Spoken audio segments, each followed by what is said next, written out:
Welcome and thank you for joining us. My name is Nina Banks. I'm president of the National Economic Association. The National Economic Association was founded in 1969 as the Caucus of Black Economists to promote the professional lives of underrepresented racial and ethnic groups within the profession. In addition to continuing its founding mission, the organization is especially interested in producing and distributing knowledge that addresses racial disparities for Black and Brown Americans. I am pleased to introduce today's webinar as part of the NEA's celebration of 100 years of African American economists that began with Sadie Tanner Marcel Alexander earning the doctorate degree in 1921 from the University of Pennsylvania. Today's webinar is co-sponsored by the American Economic Association, and we thank them for their support and co-sponsorship. I would also like to thank Sendila Clutchwayo and Linwood Tawhid for organizing this webinar. Professor Tawhid is NEA past president, and he will now introduce our speaker.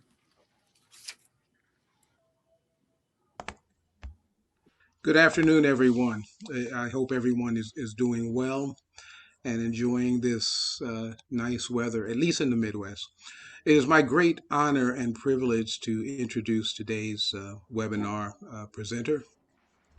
She is Dr. Michelle Holder, and Dr. Michelle Holder is an associate professor of economics, effective August this year at John Jay College, City University of New York. Prior to joining the John Jay faculty, she worked as an applied economist for a decade in both the nonprofit and government sectors.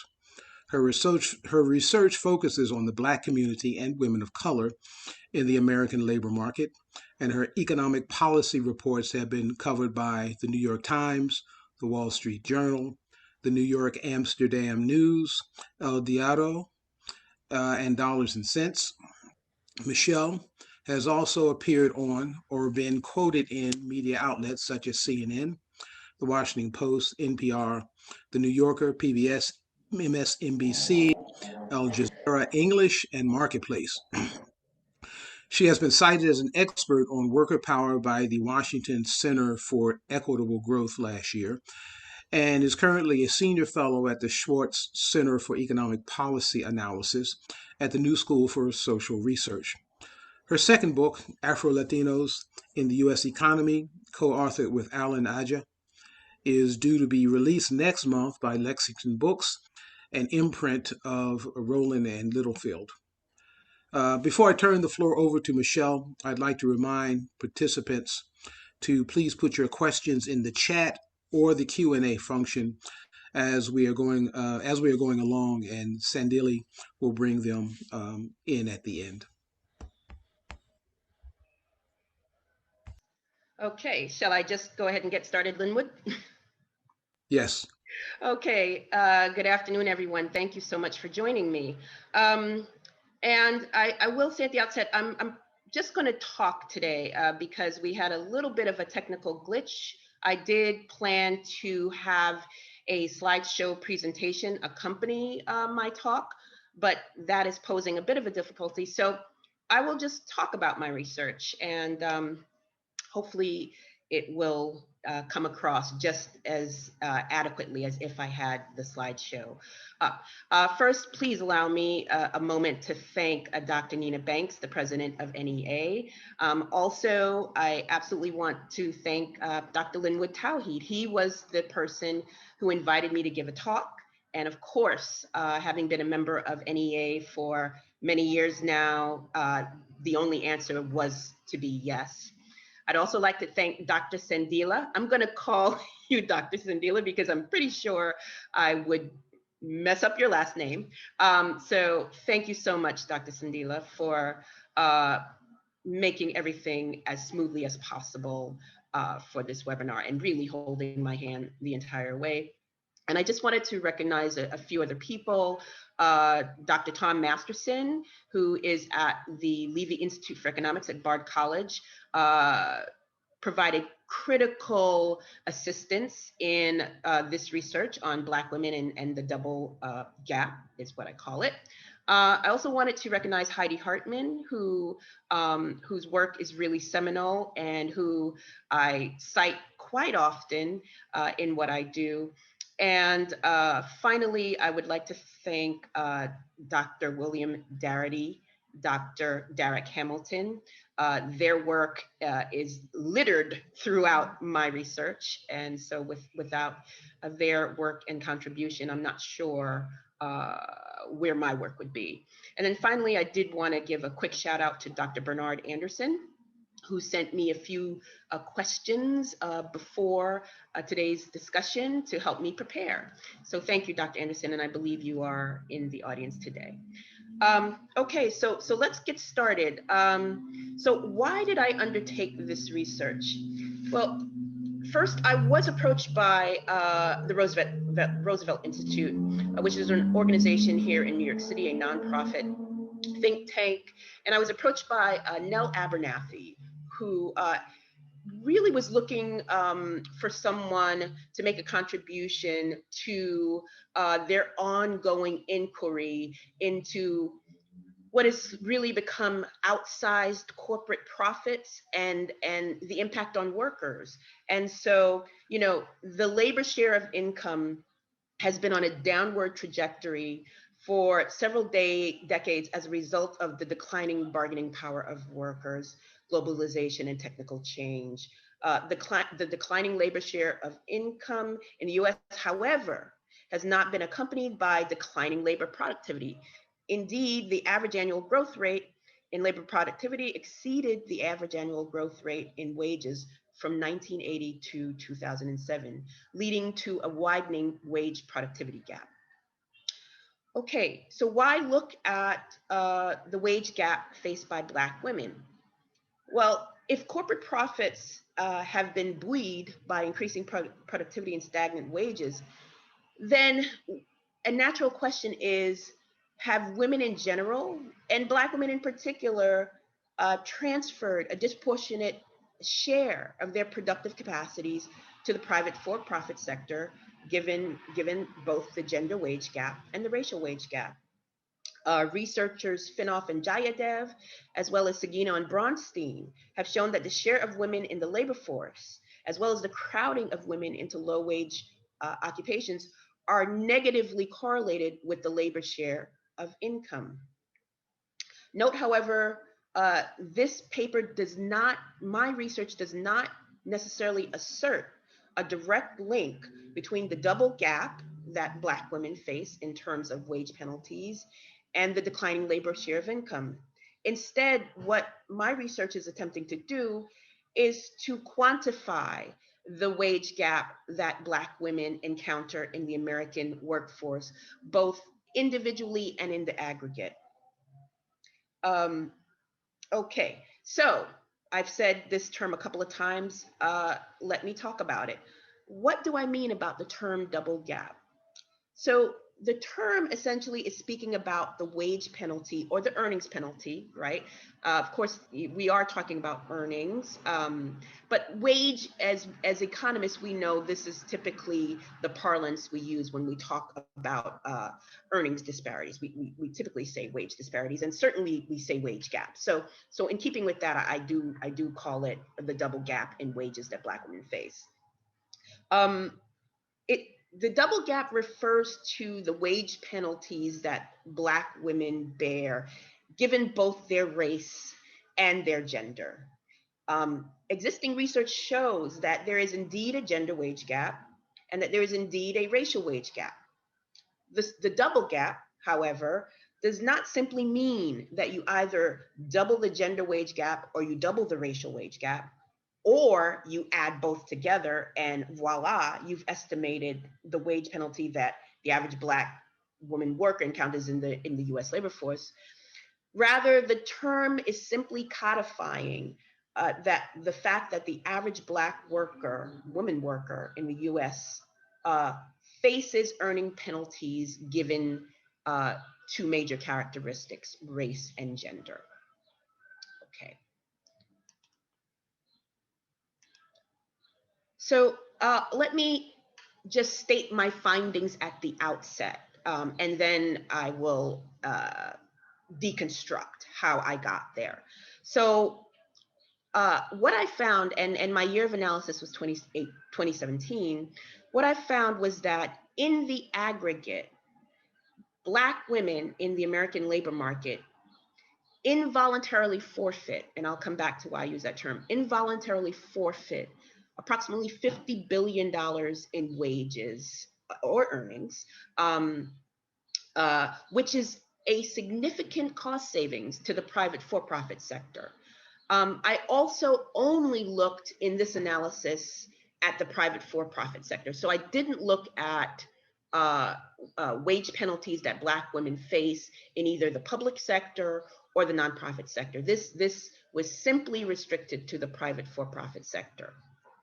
Now, at the individual level, what that looks like is the gap can be as low as $5,000 annually in certain low wage occupations, but it could be as high as $50,000 to $75,000 in some high wage occupations. But more or less, on average, the gap is about $15,000 for your typical Black woman worker in the American labor force.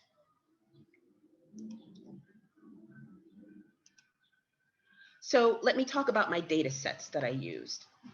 The main data set that I used was the American Community Survey. Again, as I mentioned before, the year of analysis was 2017. And I like this data set. It's quite robust. There are over 3 million observations. So you know, a lot, a wealth, right, of data to work with. And in conducting this examination, I had certain restrictions that I placed on my data. So first, before I talk about that, I did look at the wage gap through an occupational lens, which is typically what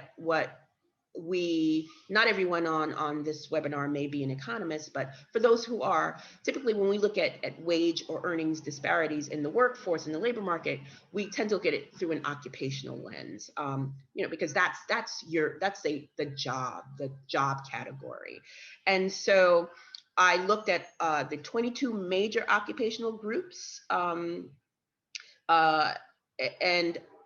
also I looked at all of the minor occupational categories, which, if I'm recalling quite correctly, I think numbers nearly over 75, between 75 and 100.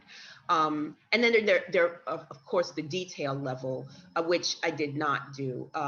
There are well over 500 detail level occupations. But I looked at the 22 major occupational groups and then secondarily the minor occupational categories. I only looked at full-time workers, and I only looked at workers who were working in the prior 48 weeks. So I wanted to look at workers who had a track record, right, of working. Again, as I mentioned before, I didn't look at Black women who worked in the public sector or the nonprofit sector because I was really, you know, focusing in on the what happens in the for-profit private sector with regard to Black women and compensation. I didn't look at self-employed people, and I only looked at US citizens or residents. And then finally, a major restriction I applied to my data set was that I only looked at Black women in the upper half of the educational attainment distribution in each occupation. So that would essentially mean that I only looked at half of the Black women in each occupation. And that half was between the 50th and the 99th percentile educational attainment level of all Black women in that occupation. And I'll come back to why I applied that restriction. But part of the strategy was I really wanted to look at discrepancies at the higher end of, educational attainment in terms of Black women and white male workers. Okay. So a little bit about the gender wage gap. The gender wage gap it's typically a straightforward comparison of the average or median full-time wages of all working men in the US and all working women in the US. And by working, I mean working full-time. So when we talk about the gender wage gap, we're typically comparing full-time male workers and full-time female workers. Now, as of the most recent figure on the Bureau of Labor Statistics website, which would be June 2020, because this is annual data, men working full-time in this country earned a median of $1,087 per week, which would translate to $56,500 annually. And women earned $913 per week, which translates into about approximately $47,500 annually. And so that's about 84 cents to the dollar that full-time working women in the US earn for every dollar that full-time working men in the US earn. And of course, at that level of analysis, it's not disaggregated, right? So it would be women and men, irrespective of race, ethnicity, those types of characteristics. Now, research is looking at gender-based occupational crowding, and I'm going to come to why I'm talking about occupational crowding, typically argue that women are crowded into low-wage occupations and crowded out of high-wage occupations. And so, therefore, in referring to what I just mentioned, which was this sort of 84 cents to the dollar estimate, according to the BLS, because there are other estimates, any comparison of full-time wages being earned between men and women, therefore, will be affected by women's overrepresentation in the low wage occupations in this country. And we did see that, really quite evident in terms of job losses during the early part of the pandemic. Many of the job losses were in low wage occupational categories, predominantly held by women in the service sector. Now, now there are other estimates that we've heard about the gender wage gap. And one of them has been from the Institute for Women's Policy Research, which estimates that for every dollar working full-time men earn, working full-time women earn 82 cents. So that's another estimate I wanted to refer to. Okay, so why is there this gender wage gap? According to mainstream economic theory, it must be because women possess lower human capital endowments than men, right? Your wage you are paid a wage that in theory is equal to your marginal productivity. And so if you are earning, if you are part of a group that is earning a lower median or average wage as compared to another group, then this would suggest, in terms of standard economic theory, that the group you belong to has fewer human capital endowments on average. I just talked about the fact that another reason, right? The 84 cents to the dollar and the 82 cents to the dollar figure definitely reflects the fact that women are in lower wage occupations. There's also the caregiving issue, right? And we did face a caregiving crisis this year with the pandemic. Women in this culture and in many cultures tend to be the primary caregivers in their families. And sometimes that means having to stop out of work. Now, as economists, we know any breaks in one's work history has a dampening effect on wages going forward. And because it affects your years of work experience. And employers look disfavorably upon gaps in someone's employment history. So these would be some of the explanations, right, that are and have been advanced as to why there is a still persistent gender wage gap. But I'm going to come back to that. I also wanted to briefly talk about the racial wage gap. So now the formulation of the racial wage gap, it's pretty similar in approach to the formulation of the gender wage gap. The overall wage gap, the overall wage gap for both either gender or race takes into account all full-time workers. And so where the racial wage gap is concerned, as it applies to Black Americans, you would basically use the same strategy that is used to estimate the gender wage gap, which is, take all full-time white workers, men and women in the US, and all full-time Black workers, men and women in the US, and compare what their average or median earnings are.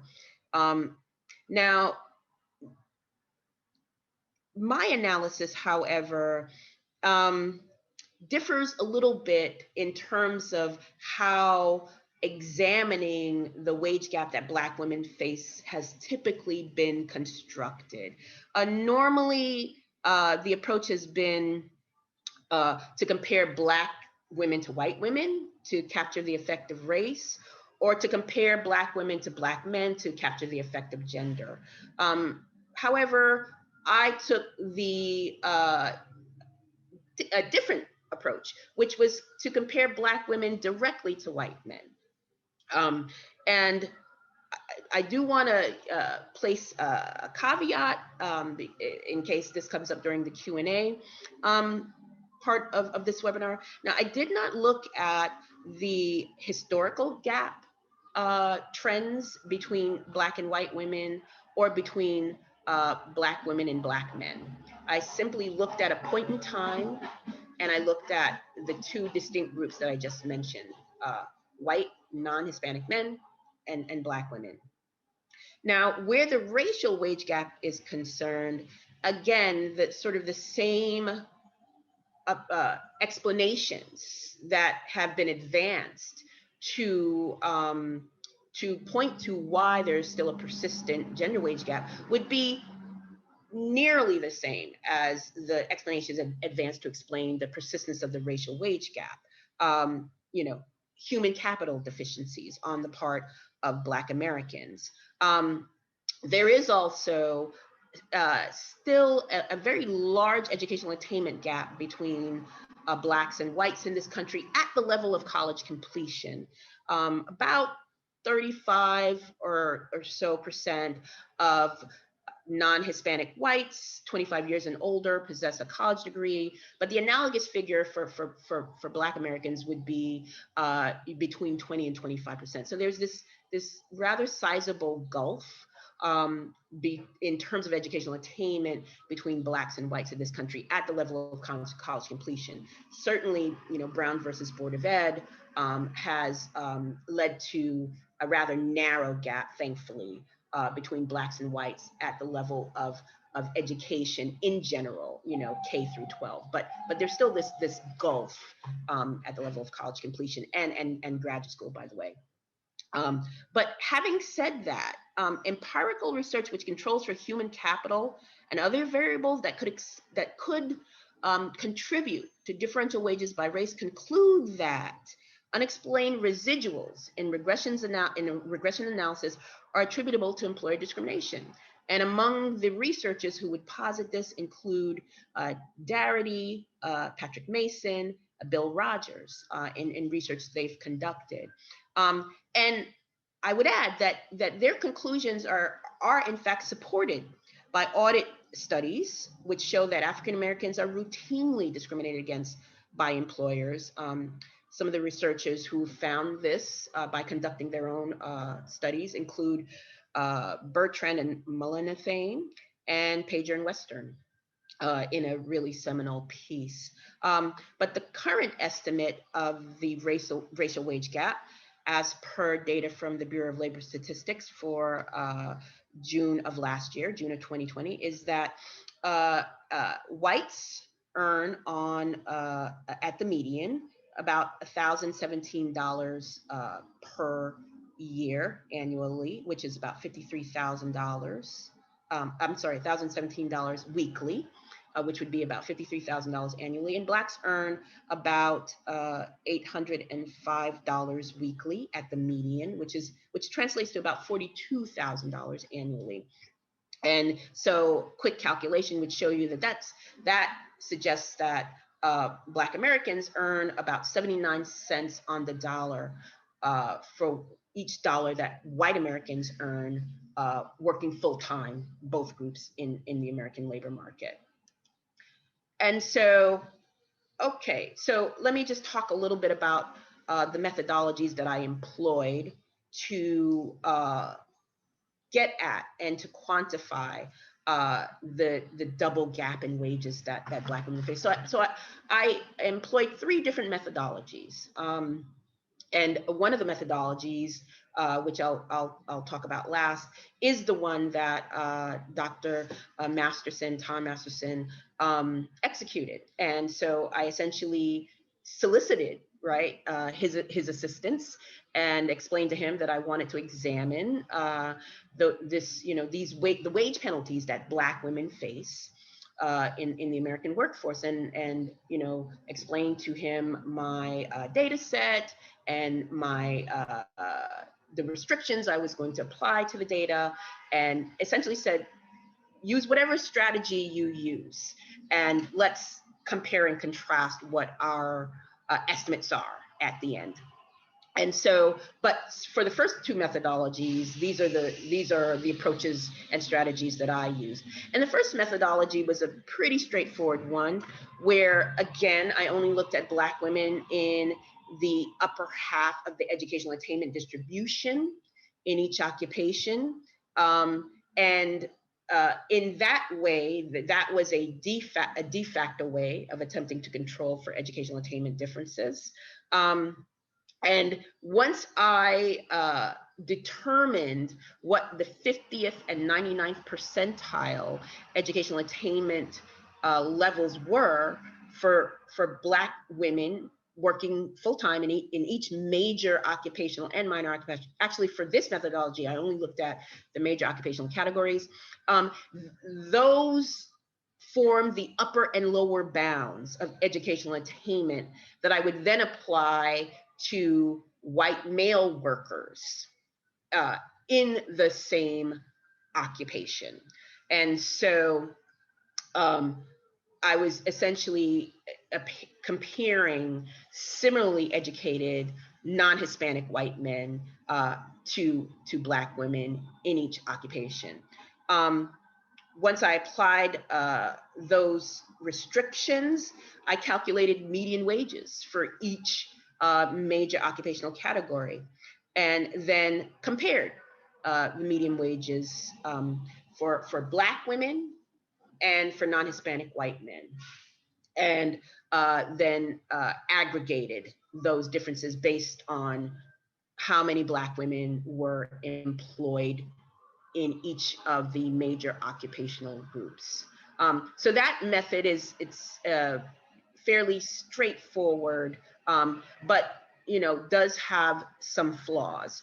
And so one of the flaws would absolutely be that methodology only controls for, to a certain degree, educational attainment, right? It doesn't control for other characteristics that might be productivity related, which could explain why white non-Hispanic men and Black women in the same occupation, given the same characteristics, are earning quite different amounts. And so my second methodology was an attempt to address that particular critique that could be leveled at the first methodology. So for the second methodology, I used a standard regression where I regressed occupational earnings on education, age, marital status, number of children younger than 5, so controlling for how many small children a worker has, region of the country, whether you lived in an urban area, suburban area, or rural area, and of course the standard use of dummy variables for race and for gender, as well as an interaction variable, an interaction dummy variable for both race and gender.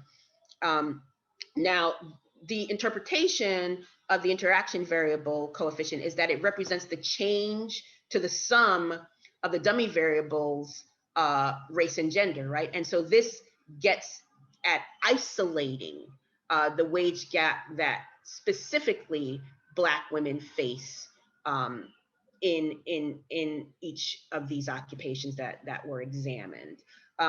Now, let me say that all of the coefficients for the dummy variables, as well as the interaction variable, were statistically significant at the 1% level. And the R-squareds ranged from 0.078, or about 8%, to 0.289, or 29%, for this second model's result for each occupation. So the findings were fairly robust. Now, the third methodology is the one that I mentioned by my colleague and friend Tom Masterson. He used a very sophisticated approach, which is a kind of a matching approach, where he applied the same filters that I used, which we were only looking at Black women and non-Hispanic white men, and we were only looking at those Black women who fell between the 50th and 99th percentile educational attainment level in each occupation. So in essence, the most educated Black women in each occupation. He calls it a hot decking procedure. Unfortunately, Tom is not here to explain that to you, and it's one that I will not attempt to explain, but it does essentially compare in the sample a Black woman, around about the median wage in an occupation, what her characteristics are in terms of all of those other, all of the variables I just mentioned, and then finds or matches that Black female worker in that occupation to a white male worker with pretty much exactly the same characteristics, and then determines what is the difference in compensation between these two workers. So in this method, it really is an apple to apple and an orange to orange comparison. So what I would venture to say is that with each of the three methodologies, the approaches are getting more and more sophisticated. The first approach only controls for education. The second, more or less, the second approach controls for a host of variables that have been linked to productivity, including whether one has caregiving responsibilities. And the third approach then exactly matches precise observations in the data, observations meaning individuals, right, in the data, and matches them. And so now I've already mentioned what my findings were, right? I mentioned at the beginning of, oh, have I lost you all? Nope, we're here. Okay, can you still see me, Sendele? Can hear you and see you perfectly, thanks. Fantastic, thank you so much. So let me just continue. What may be contributing to the double gap? I already gave away the punchline, which is in the aggregate, what I found with using these three methodologies is that Black women are involuntarily forfeiting compensation earnings in the amount of about $50 billion per year. And the year of examination was, again, 2017. this is an underestimate, because recall that I only looked at the most educated Black women in each occupation, right? So this is absolutely a conservative estimate. And reminding you all that, what does that mean for the individual or the average Black woman worker? About $15,000 a year that she is involuntarily forfeiting. And I use that term to suggest that these are earnings or wages that Black women don't necessarily know they are relinquishing, right? It is not evident and it is not apparent. If they did know, right, it would be a voluntary forfeiture, but it's an unknown to them, so it's involuntarily forfeited. So I just wanted to talk a little bit about that term. But so those were the punchlines. Now, what might be contributing to the double gap? Well, let me talk a little bit about what is not contributing to the double gap. We know, based on the three methodologies that I talked about, there aren't any human capital characteristics that can be measured which isn't controlled for. So one can't point to educational attainment as contributing to the double gap that Black women face, right?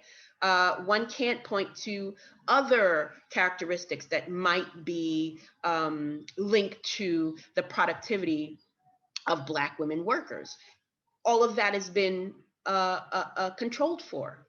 So we can't point to the notion that Black women lack the necessary human capital to compete effectively in these jobs. There also has been the notion that maybe Black women don't bargain effectively for their salaries. Perhaps that is playing a role. Well, there's a problem with that assertion, which is research has shown that when African Americans and when women attempt to bargain assertively for fair wages, there can be a backlash from employers, because members of both groups are essentially violating the expectations of employers in terms of how a woman should bargain for her salary, or how an African American should bargain for her salary. So in pointing to the issue of whether or not women, Black women in particular, possess adequate negotiating skills, well, the research shows that when we do attempt to bargain assertively, that there's a backlash factor. What else might be contributing to the double gap? Certainly there's the issue of networks. Granovetter in 1995 estimated that about half of all jobs in the US are filled through social contacts. And there are reasons why that is perhaps an efficient way for employers to go about filling positions. Potential employees or candidates come recommended by someone working in the organization.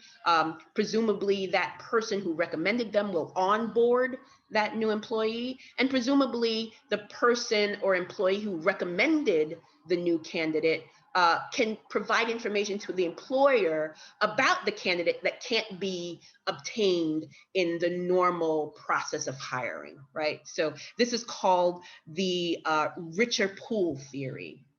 But nevertheless, employers can and do reap benefits from having individuals referred to them by incumbent employees.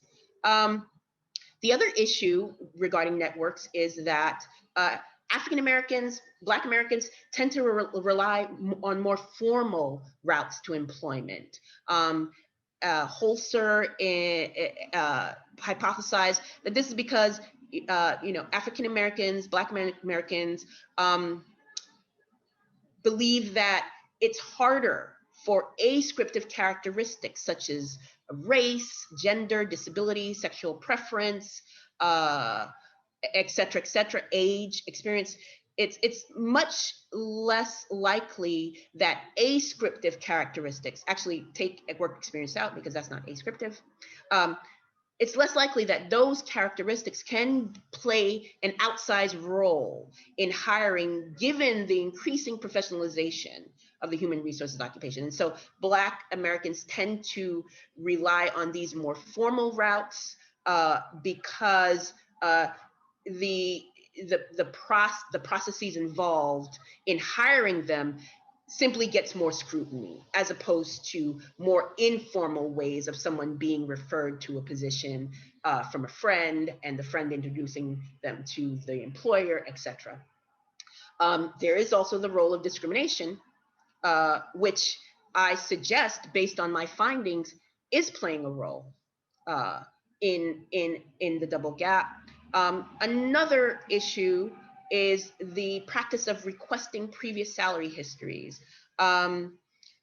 This practice disregards inequitable outcomes based on gender as a result of this practice. And in fact, in 2018, the Ninth Circuit Court of Appeals, in a case, Rizzo versus Jovino, the practice was found to be discriminatory against women. Now, that the ruling was actually vacated subsequently by the Supreme Court on a technicality. But this is a practice that is routine and one can imagine would contribute to both gender wage gaps and racial wage gaps, given the evidence that there is still persistent there are still persistent gender and race-based gaps in compensation in earnings. Okay, I think I'm running out of time. Sandila, how am I doing on time? If you want to take a couple minutes to finish up, and then we've got lots of questions coming from the audience. Sure, okay. So let me quickly wrap. Of course, the question becomes, who benefits from Black women being undervalued in the American workforce? Now, again, my analysis was restricted to the private for-profit sector. So is it shareholders, right, of these of those companies that are publicly held? Is it management of these companies? Is it consumers who get to enjoy perhaps lower prices because women in general, but Black women in particular, are being underpaid? Is it white male employees in the same firms and organizations? A researcher by the name of Jeremiah Cotton advanced this notion that in a paper, and let me give you, for those of you who like to look these things up, he wrote a paper called Discrimination and Favoritism in the US Labor Market, the Cost to a Wage Earner of Being Female and Black and the Benefit of Being Male and White, in the American Journal of Economics and Sociology. He essentially advanced that white male workers are able to be paid a premium because Black female workers are paid, are undervalued. Finally, is this just a pure loss that is not absorbed or does not benefit necessarily anyone? It's hard to say who benefits, cui bono, who benefits from the undervaluation of Black women. But what I believe I can say is that the Black community writ large is not benefiting, right? This is a loss, an outflow, if you will, as you might imagine, to the Black community. $50 billion could have been deployed in so many ways during the pandemic recession for the Black community. And the last thing I'll say is that there are measures that can be taken to narrow the double gap. Private sector actions could include definitely ceasing the practice of requesting previous salary histories from candidates for positions. The private sector can also agree to undergo voluntarily pay equity or pay parity audits. And it is what it sounds like. Public sector actions could include policies and legislation at the state level to discourage pay secrecy. In a paper done by Marlene Kim, she showed that in those states that enacted legislation that barred pay secrecy, higher earning, more professional women did benefit in terms of a narrowing of the gender gap at that level.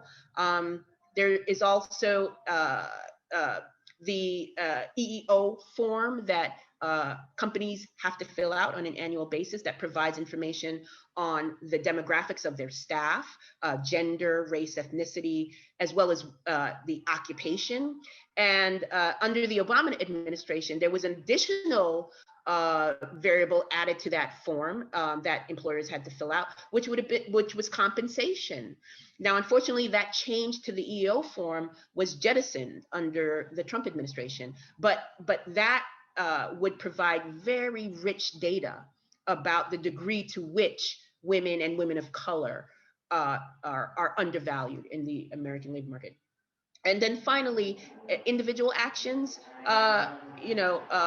I definitely recommend that women and Black women in particular join professional organizations, widen their networks. I also suggest in my paper that when Black women are in the position of negotiating compensation, once they've done their due diligence, reached out to their networks, and have basically decided upon what they think is equitable compensation, inflated by a modest amount, 5 to 10%.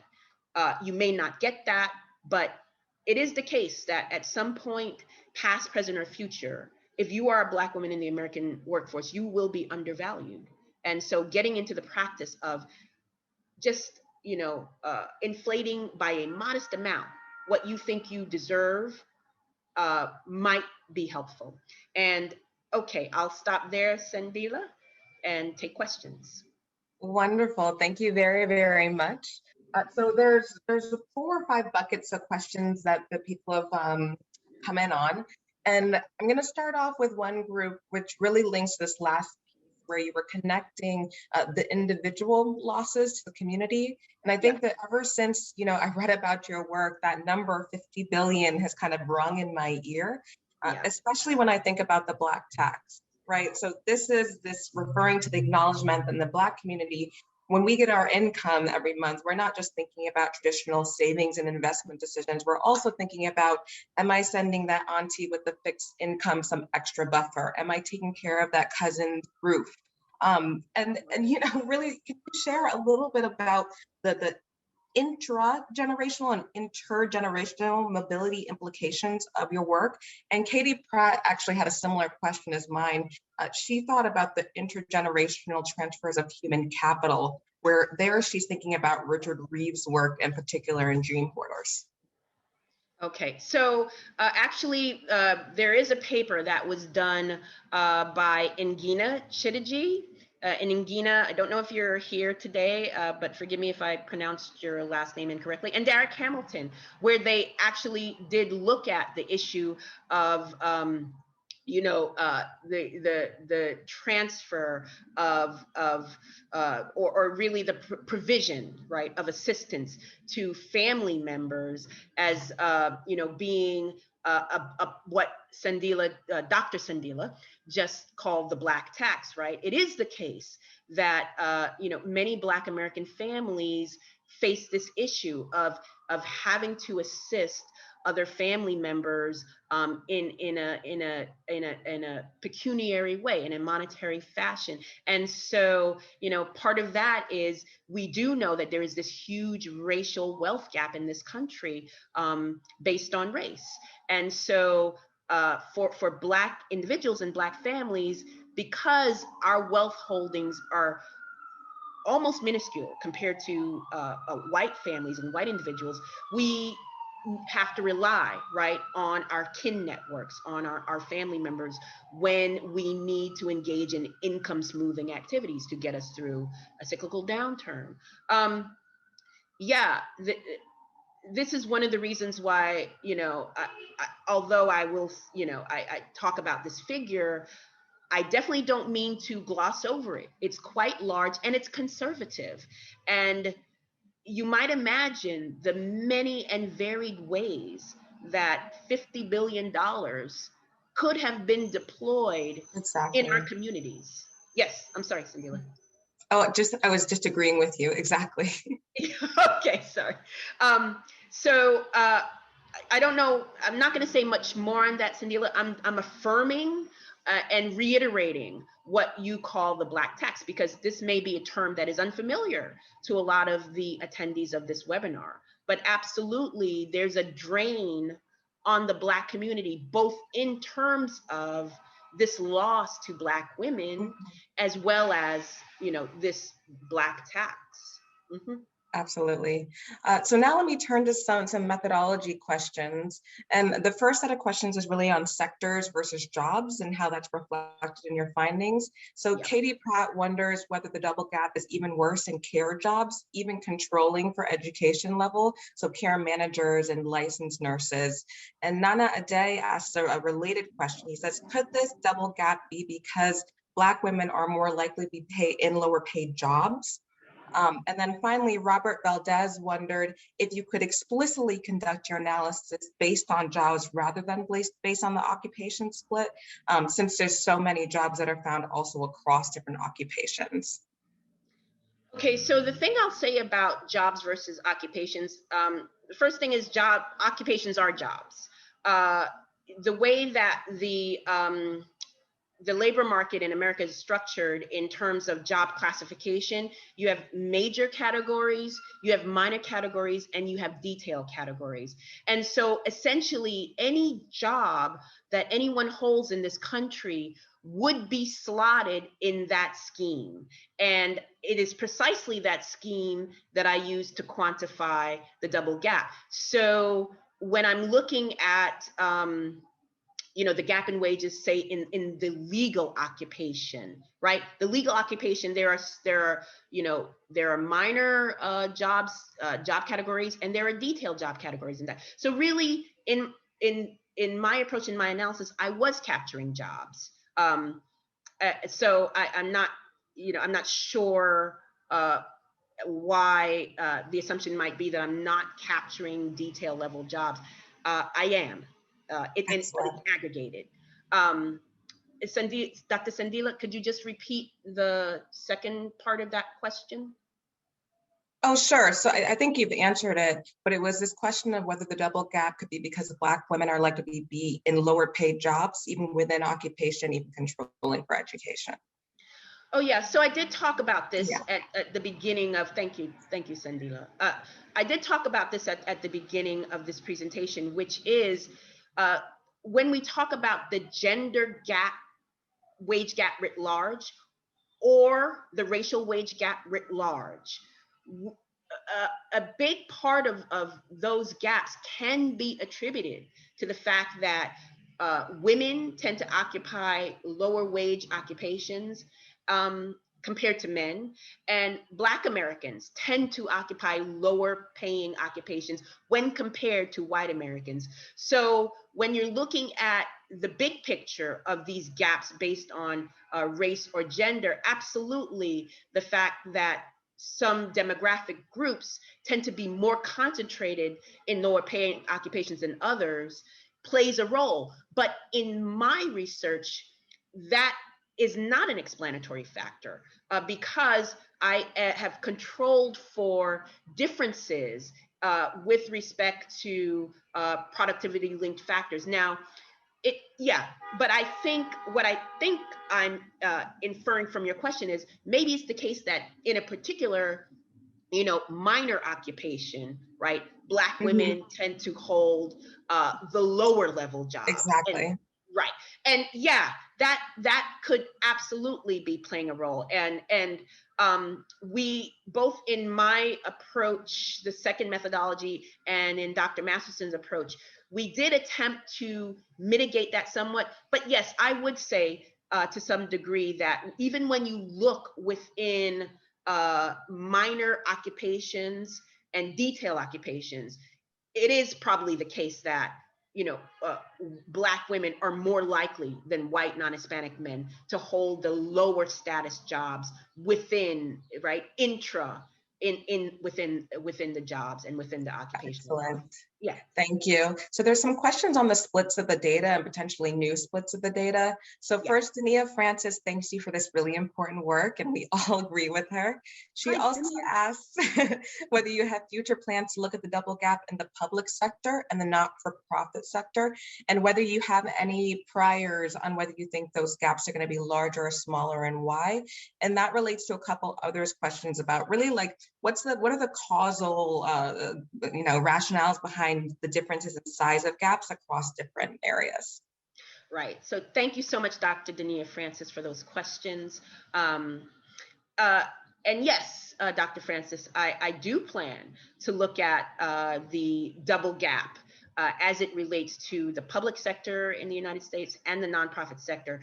My suspicion is that it's likely in the public sector that the double gap is smaller than it is in the private for-profit sector because of the issue of pay transparency. So for example, we do know for a lot of public sector jobs, compensation is publicly available information, and pay transparency is a big part of getting at the issue of the gender wage gap. So that would be my suspicion with the public sector. Now, with the private nonprofit sector, I'm not sure. I suspect that the double gap may be smaller as well in that sector because wages tend to be more compressed in the nonprofit sector, but it's hard to say definitively at this juncture. But my suspicion is that in both of those sectors, I'm going to find double gaps for Black women at a smaller magnitude than in the private for-profit sector. Excellent. So I'll end on this question on the interest of time, but I will make sure to send all these bilateral questions through to you so that you can get back to people. But we'll end on the impact of the pandemic. So Anna Androskis suggests that it would be great to repeat the study to find out whether the pandemic has amplified the findings of the double gap and whether the situation has gotten worse in terms of not only denying work, but also people's health, Black women's health in particular. Absolutely. I've spent a lot of time talking to different media outlets about what the impact of the pandemic. Sorry, that is the soundtrack of where I live right now. Sirens in the background because I happen to live in Harlem, New York City, and sirens go off all the time. So yes, I've been talking quite a bit about how I see the pandemic impacting the gender wage gap and the double gap. And my suspicion is that it will widen it. There will be a widening of the gap for the very reasons that you asked the question. But yes, thank you. I'm going to add that additional area of inquiry to my list of additional areas of inquiry as a result of my findings from this research. Fantastic. Well, I want to extend a warm standing ovation to you, Dr. Holder. We are so grateful that you could join us today. We want to thank the AEA for partnering with us on this event and to attendees for their engaging questions. Today's talk will be posted on the NEA's page, and be on the lookout for announcements about future webinars. Have a great afternoon, everybody. Thank you, Dr. Sandila. Thank you, Dr. Holder.